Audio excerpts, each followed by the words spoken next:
اوس زه یم خاموشي ده او یادونه سره خوړلي بیا زموږ د احساساتو سره ما هسې به ساتل ورته بامونه سره خوړلي اوس زه یم خاموشي ده او یادونه سره خوړلي زموږ د احساساتو سره هر چا لوبې وکړي واکدار دی که جانان دی که وختونه سره خوړلي او زما د تنهایۍ د سزاګانو ګواهان دي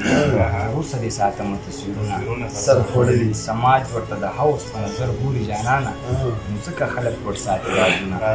سره خوړلي والله د جدایۍ هر لمحه دې لوی عذاب وي تېرېږي مې په ذات کې قیامتونه سره خوړلي بلا نمک حرامه مې د بلا نمک حرامه مې د زړه کور کې ساتلي بلا مې وړي پیغورونه خوړلي باور وکړه ساقي ستا په جامونو کې دم نه و زمونږ دې هسې زیات کړه ګناهونه بل ملنګ د یاد په تخیل کې راګویا شي خپل اوښکو لیکي شي